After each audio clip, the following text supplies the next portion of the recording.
नमस्तेस्तु महामाये श्रीपीठे सुरपूजिते शंखचक्रगदाहस्ते महालक्ष्मी नमोस्तुते। जय माता दी। आप सभी का हमारे YouTube चैनल पर हार्दिक स्वागत है। आज की वीडियो में हम जानेंगे माता महालक्ष्मी की पौराणिक व्रत कथा।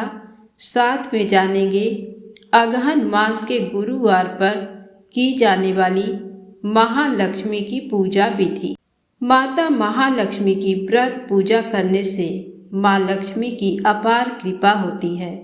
महालक्ष्मी प्रसन्न होती हैं तथा सुख शांति एवं धन संपत्ति प्राप्त होती है। ये व्रत करने वाले स्त्री तथा पुरुष दोनों मन से स्वस्थ एवं आनंदमय होने चाहिए। पद्म पुराण में ये व्रत गृहस्थ जनों के लिए बताया गया है। इस पूजा को पति पत्नी मिलकर कर सकते हैं। अगर किसी कारण पूजा में बाधा आए तो औरों से पूजा करवा लेनी चाहिए, पर खुद उपवास अवश्य करें। उस गुरुवार को गिनती में ना लें। अगर किसी दूसरी पूजा का उपवास गुरुवार को आए तो भी ये पूजा की जा सकती है। दिन या रात में भी पूजा की जा सकती है। दिन में उपवास करें तथा रात में पूजा के बाद भोजन कर लें। इस व्रत कथा को सुनने के लिए अपने आस पड़ोस तथा घर के लोगों को बुलाएं। व्रत कथा को पढ़ते समय शांति तथा एकाग्रता बरतें। अगहन मास के पहले गुरुवार को व्रत शुरू करें तथा अंतिम गुरुवार को उसका समापन करें। अगर माह में 5 गुरुवार आए तो 5 गुरुवार को उस दिन अमावस्या या पूर्णिमा हो तो भी पूजा करें। इस पूजा को करने के लिए किसी ब्राह्मण पुरोहित की आवश्यकता नहीं है। हर कोई अपनी भक्ति से पूजा कर सकते हैं। एक दिन पूर्व ही घर को गोबर से लीप लें या फिर गीले कपड़े से पोंछ लें। इसके बाद एक ऊंचे पीढ़े या चौकी पर या किसी छोटे मेज पर बीच में थोड़े गेहूं या चावल रखकर एक साफ सुथरे तांबे या पीतल के लोटे को पानी से भरकर चावल या गेहूं पर रखें। पानी में सुपारी, कुछ पैसे और दुर्वा घास डालें।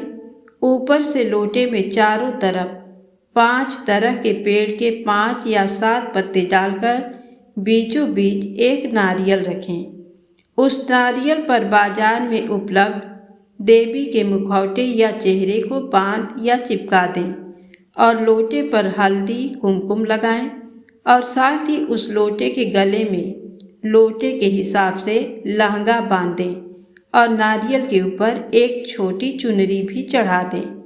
साथ ही देवी की प्रतिमा या फोटो को पूर्व दिशा में मुँह करके या उत्तर दिशा में मुँह करके स्थापना करनी चाहिए। इसके बाद आचमन करें। ओम केशवाय नमः, ओम नारायणाय नमः, ओम माधवाय नमः। इन तीनों मंत्रों को पढ़कर प्रत्येक मंत्र से एक एक आचमन करें। फिर ओम गोविंदाय नमः बोलते हुए हाथ धो लें। फिर देवी को फूलों से जल का छींटा देते हुए स्नान करवाएं और हल्दी कुमकुम लगाएं। पुष्पहार अर्पित करें, धूप दीप जलाएं। फिर इसके बाद भोग लगाकर महालक्ष्मी व्रत के महात्म का पाठ करें। शुरू में महालक्ष्मी नमन अष्टक का पाठ करें। फिर देवी को प्रणाम कर कथा का पाठ शुरू करें। कथा की समाप्ति पर देवी की आरती उतारें तथा फिर से प्रणाम करें।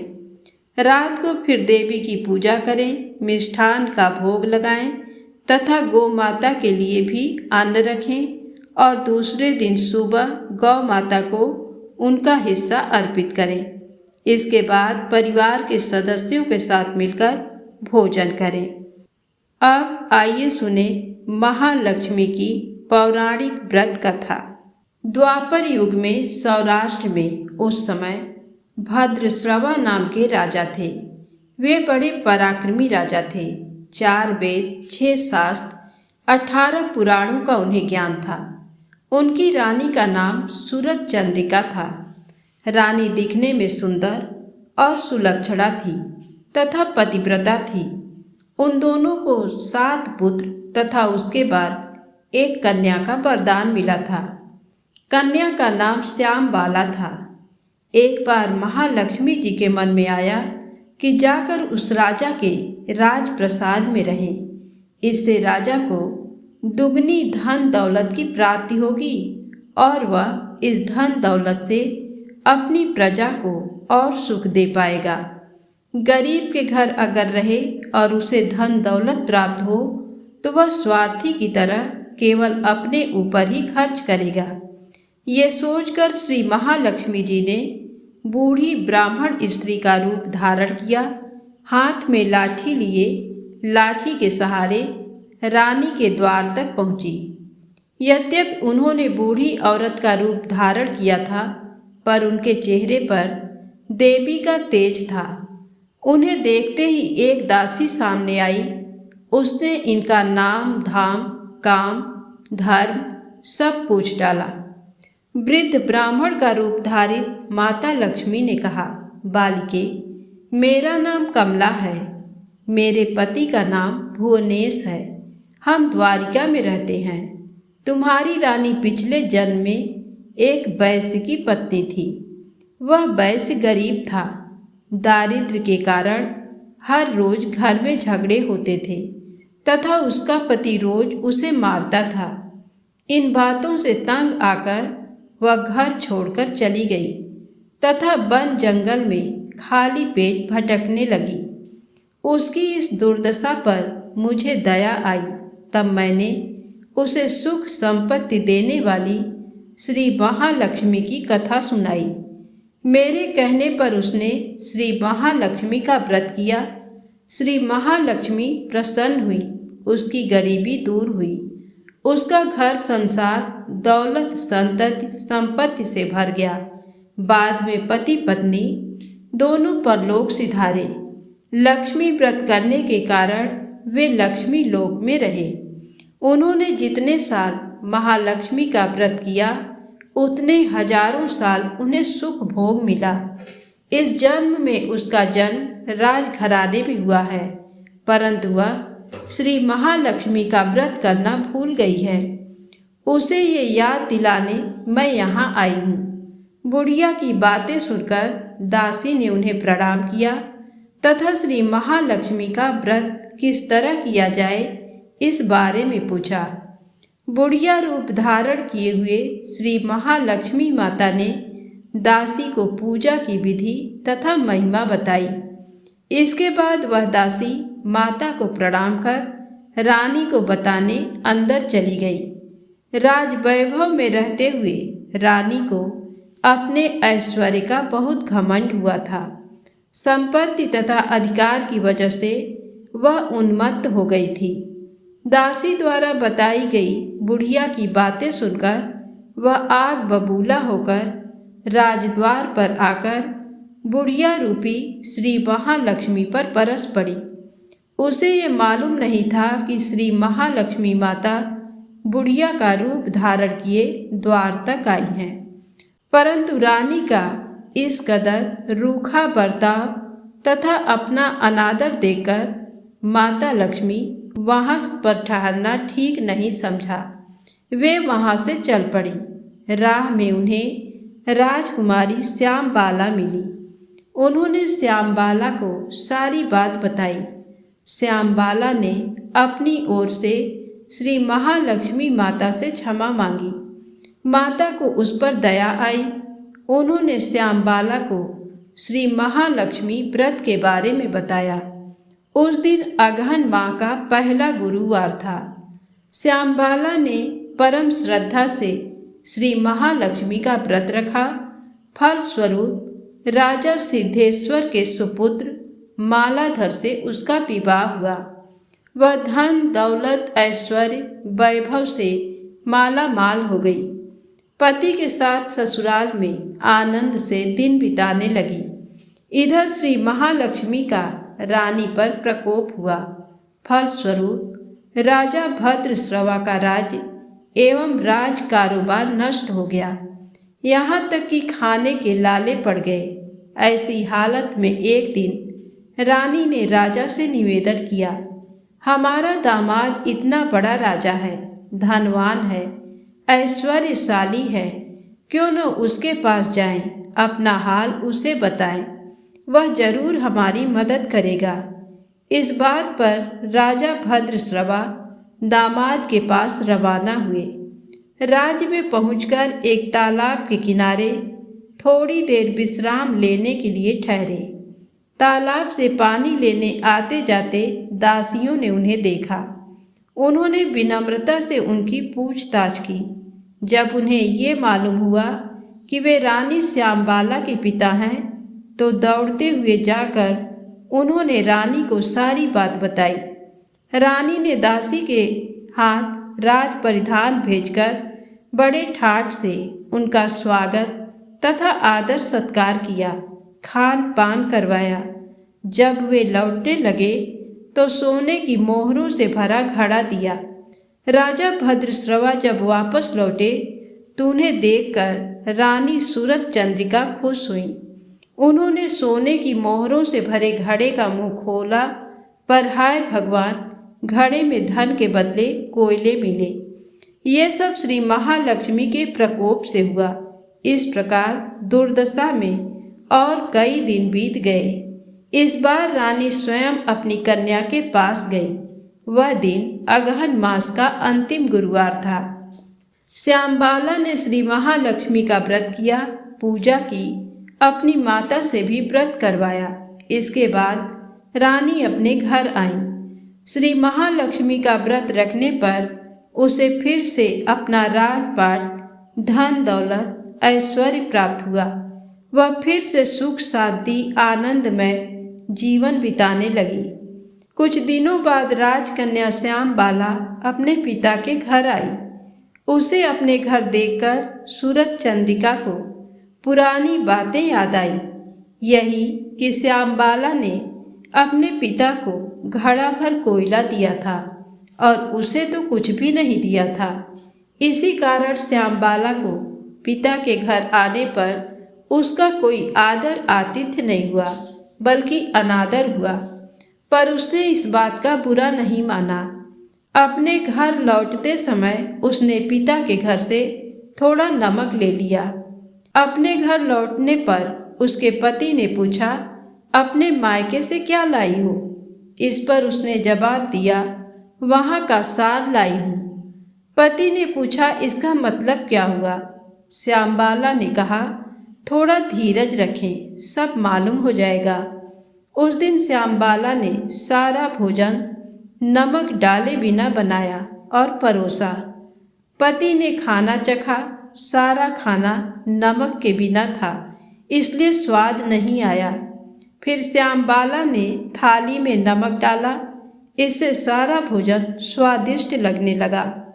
तब श्यामबाला ने पति से कहा, यही है वह मायके से लाया हुआ सार। पति को उसकी बात सही लगी। फिर वह दोनों हंसी मजाक करते हुए भोजन करने लगे। कहा गया है कि इस तरह जो कोई श्रद्धा भाव से श्री महालक्ष्मी की पूजा करे, उसे माता की कृपा प्राप्त होती है, सुख संपत्ति शांति प्राप्त होती है, सभी मनोकामनाएं पूरी होती हैं। परंतु ये सब प्राप्त होने पर माता की पूजा को भूलना नहीं चाहिए। हर गुरुवार को व्रत पाठ अवश्य करना चाहिए। इस तरह श्री महालक्ष्मी की महिमा भक्तों की मनोकामना पूरी करती है। तो प्रेम से बोलें, महालक्ष्मी माता की जय हो। अब आइए सुने महालक्ष्म्याष्टक स्तोत्र। नमस्तेस्तु महामाये श्रीपीठे सुरपूजिते शंख चक्र गदा हस्ते महालक्ष्मी नमोस्तुते। नमस्ते गरुडारूढ़े कोलासुर भयंकरी सर्वपापहरे देवी महालक्ष्मी नमोस्तुते। सर्वज्ञे सर्ववरदे सर्वदुष्टभयंकरी सर्वदुःखहरे देवी महालक्ष्मी नमोस्तुते। सिद्धि बुद्धि प्रदे भुक्ति मुक्ति प्रदायिनी मंत्रमूर्ते सदा देवी महालक्ष्मी नमोस्तुते। आद्यंतरहिते आद्यशक्ति महेश्वरी योगजे योग संभूते महालक्ष्मी नमोस्तुते। स्थूल सूक्ष्म महारौद्रे महाशक्ति महोदरे महापापहरे महाशक्ति महोदरे देवी महालक्ष्मी नमोस्तुते। पद्मासन स्थिते देवी परब्रह्म स्वरूपिणी परमेशि जगन्माता महालक्ष्मी नमोस्तुते। श्वेतांबरधरे देवी नानालंकार भूषिते जगत स्थिते जगन्मातर महालक्ष्मी नमोस्तुते। महालक्ष्म्यष्टकं स्तोत्रं यः पठेत् भक्तिमान् नरः सर्वसिद्धिमवाप्नोति राज्यं प्राप्नोति सर्वदा। एककाले पठे नित्यं महापापविनाशनं द्विकालं यः पठे नित्यं धनधान्यसमन्वितः त्रिकाल यः पठे नित्यं महाशत्रुविनाशनं महालक्ष्मीर्भवे नित्यं प्रसन्ना वरदा शुभा। इति श्री महालक्ष्मी स्तोत्र संपूर्णम। प्रेम से बोलें माता महालक्ष्मी की जय हो। आइए सुने बृहस्पतिवार व्रत की दूसरी पौराणिक कथा। प्राचीन समय की बात है। एक नगर में एक बड़ा व्यापारी रहता था। वह जहाज़ों में माल लदवाकर दूसरे देशों में भेजा करता था। वह जिस प्रकार अधिक धन कमाता था उसी प्रकार जी खोलकर दान भी करता था, परंतु उसकी पत्नी अत्यंत कंजूस थी। वह किसी को एक दमड़ी भी नहीं देने देती थी।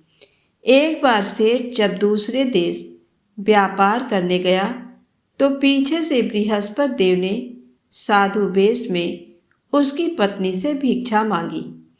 व्यापारी की पत्नी बृहस्पति देव से बोली, हे साधु महाराज, मैं इस दान और पुण्य से तंग आ गई हूँ। आप कोई ऐसा उपाय बताएं जिससे मेरा सारा धन नष्ट हो जाए और मैं आराम से रह सकूं। मैं ये धन लुटता हुआ नहीं देख सकती। बृहस्पति देव ने कहा, हे देवी, तुम बड़ी विचित्र हो। संतान और धन से कोई दुखी होता है। अगर अधिक धन है तो इसे शुभ कार्यों में लगाओ, कुंवारी कन्याओं का विवाह कराओ, विद्यालय और बाग बगीचों का निर्माण कराओ। ऐसे पुण्य कार्य करने से तुम्हारा लोक परलोक सार्थक हो सकता है। परंतु साधु की इन बातों से व्यापारी की पत्नी को खुशी नहीं हुई। उसने कहा, मुझे ऐसे धन की आवश्यकता नहीं है जिसे मैं दान दूं। तब बृहस्पति देव बोले, यदि तुम्हारी ऐसी इच्छा है तो तुम एक उपाय करना।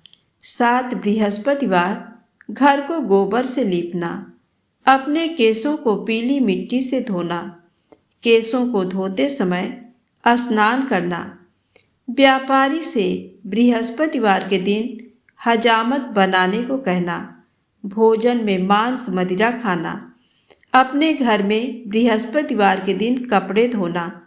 ऐसा करने से तुम्हारा सारा धन नष्ट हो जाएगा।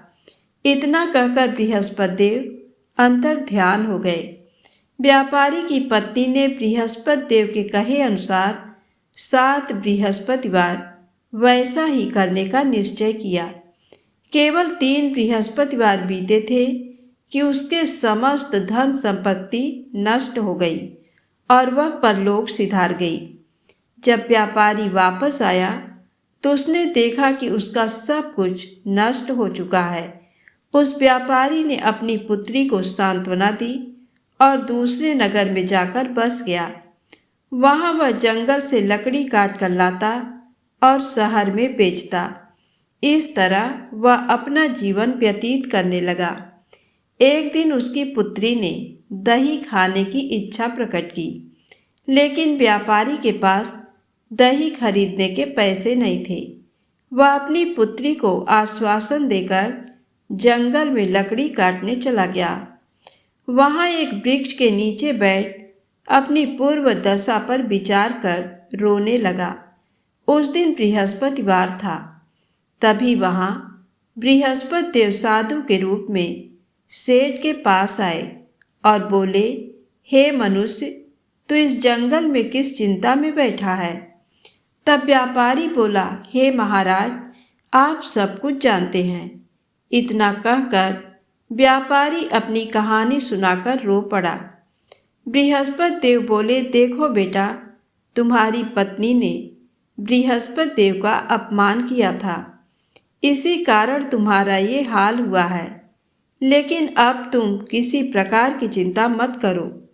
तुम गुरुवार के दिन बृहस्पति देव का पाठ करो। 2 पैसे के चने और गुड़ को लेकर जल के लोटे में शक्कर डालकर वह अमृत और प्रसाद अपने परिवार के सदस्यों और कथा सुनने वालों में बांट दो। स्वयं भी प्रसाद और चरणामृत लो। भगवान तुम्हारा अवश्य कल्याण करेंगे। साधु की बात सुनकर व्यापारी बोला, महाराज, मुझे तो इतना भी नहीं बचता कि मैं अपनी पुत्री को दही लाकर दे सकूं। इस पर साधु जी बोले, तुम लकड़ियां शहर में बेचने जाना। तुम्हें लकड़ियों के दाम पहले से चौगुने मिलेंगे, जिससे तुम्हारे सारे कार्य सिद्ध हो जाएंगे। उसने लकड़ियां काटी और शहर में बेचने के लिए चल पड़ा।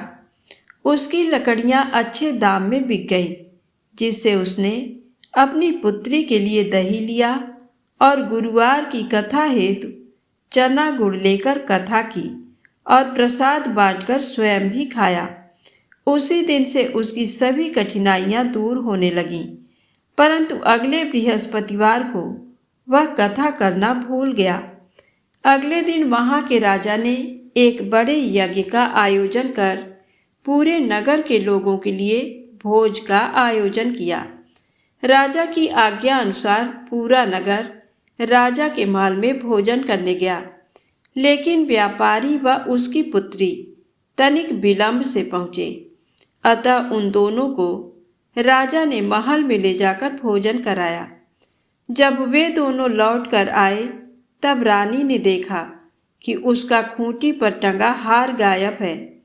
रानी को व्यापारी और उसकी पुत्री पर संदेह हुआ कि उसका हार उन दोनों ने ही चुराया है। राजा की आज्ञा से उन दोनों को कारावास की कोठरी में कैद कर दिया गया। कैद में पड़कर दोनों अत्यंत दुखी हुए। वहाँ उन्होंने बृहस्पति देवता का स्मरण किया। बृहस्पति देव ने प्रकट होकर व्यापारी को उसकी भूल का आभास कराया और उन्हें सलाह दी कि गुरुवार के दिन कैदखाने के दरवाजे पर तुम्हें 2 पैसे मिलेंगे। उनसे तुम चने और मुनक्का मंगवाकर विधिपूर्वक बृहस्पति देवता का पूजन करना। तुम्हारे सब दुख दूर हो जाएंगे। बृहस्पतिवार को कैदखाने के द्वार पर उन्हें 2 पैसे मिले। बाहर सड़क पर एक स्त्री जा रही थी। व्यापारी ने उसे बुलाकर गुड़ और चने लाने को कहा।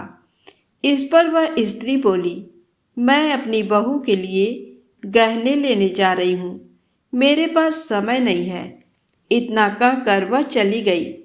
थोड़ी देर बाद वहाँ से एक और स्त्री निकली। व्यापारी ने उसे बुलाकर कहा कि हे बहन, मुझे बृहस्पतिवार की कथा करनी है, तो मुझे 2 पैसे का गुड़ और चना ला दो। बृहस्पति देव का नाम सुनकर वह स्त्री बोली, भाई, मैं तुम्हें अभी गुड़ चना लाकर देती हूँ। मेरा इकलौता पुत्र मर गया है। मैं उसके लिए कफन लेने जा रही थी, लेकिन मैं पहले तुम्हारा काम करूँगी, उसके बाद अपने पुत्र के लिए कफन लाऊंगी। वह स्त्री बाजार से व्यापारी के लिए गुड़ चना ले आई और स्वयं भी बृहस्पति देव की कथा सुनी। कथा के समाप्त होने पर वह स्त्री कफन लेकर अपने घर गई। घर पर लोग उसके पुत्र की लाश को राम नाम सत्य है कहते हुए शमशान ले जाने की तैयारी कर रहे थे। स्त्री बोली, मुझे अपने लड़के का मुख देख लेने दो। अपने पुत्र का मुख देखकर उस स्त्री ने उसके मुंह में प्रसाद और चरणामृत डाला। प्रसाद और चरणामृत के प्रभाव से वह पुनः जीवित हो गया। पहली स्त्री जिसने बृहस्पति देव का निरादर किया था, वह जब अपने पुत्र के विवाह हेतु पुत्र वधू के लिए गहने लेकर लौटी और जैसे ही उसका पुत्र घोड़ी पर बैठकर निकला, वैसे ही घोड़ी ने ऐसी उछाल मारी कि वह घोड़ी से गिरकर मर गया। ये देख स्त्री रो रोकर बृहस्पति देव से क्षमा याचना करने लगी। उस स्त्री की याचना से बृहस्पति देव साधु वेश में वहां पहुंचकर कहने लगे, देवी, तुम्हें अधिक विलाप करने की आवश्यकता नहीं है।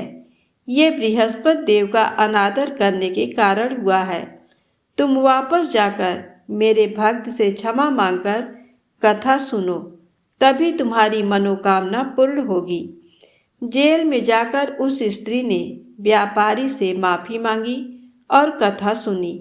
कथा के उपरांत वह प्रसाद और चरणामृत लेकर अपने घर वापस गई। घर आकर उसने चरणामृत अपने मृत पुत्र के मुख में डाला। चरणामृत के प्रभाव से उसका पुत्र भी जीवित हो उठा। उसी रात बृहस्पति देव राजा के सपने में आए और बोले, हे राजन, तूने जिस व्यापारी और उसके पुत्री को जेल में कैद रखा है, वह बिल्कुल निर्दोष है। तुम्हारी रानी का हार वहीं खूंटी पर टंगा है। दिन निकला तो राजा रानी ने हार खूंटी पर लटका हुआ देखा।